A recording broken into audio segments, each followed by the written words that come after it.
Este é o JC para ouvir análise. Eu sou Igor Maciel. Segunda a sexta a gente está aqui falando de assuntos do Brasil, de Pernambuco, do mundo.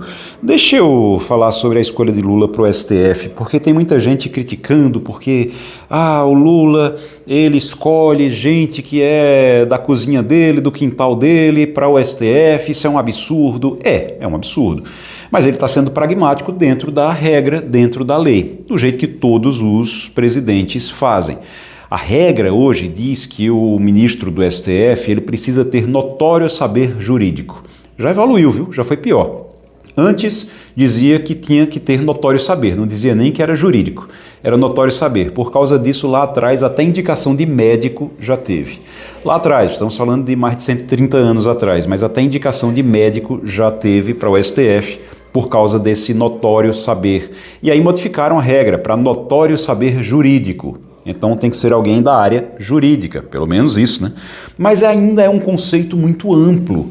E aí, por ser um conceito muito amplo e por ter uma regra ainda que fica muito aberta, você pode indicar qualquer um que seja da área jurídica, mesmo que ele seja o seu próprio advogado, que é o caso do Cristiano Zanin. Foi uma das escolhas do Lula.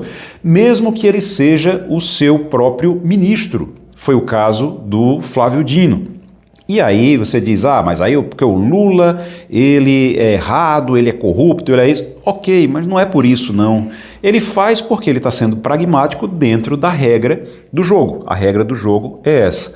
O Bolsonaro também escolheu um advogado-geral da União, seu próprio advogado-geral da União, que era o André Mendonça. E agora a escolha do Lula deve recair sobre o Jorge Messias, que é também o seu próprio advogado-geral da União, advogado-geral da União do seu governo. Então, é algo que a regra acaba facilitando esse tipo de escolha.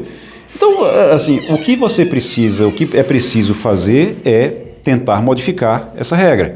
Você tentar, de alguma forma, fazer com que esses critérios sejam menos amplos, com que eles possam garantir uma escolha um pouco mais isenta, coisa que não acontece hoje. Se você for fazer um levantamento de quem foi escolhido e que estava dentro do governo de quem escolheu, fazia parte do governo de quem escolheu, metade do STF não estaria onde está hoje.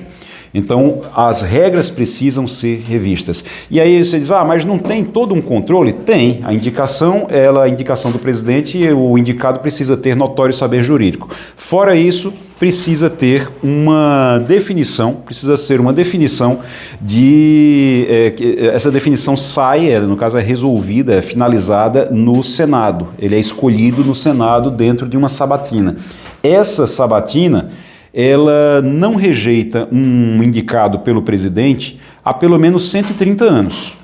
Então, o normal, por mais que tenha oposição, por mais que se demore, por mais que tenha reclamação, por mais que o indicado seja alguém da cozinha do presidente da República da vez, faz mais de 130 anos que ninguém é recusado no Senado depois de ser indicado por um presidente.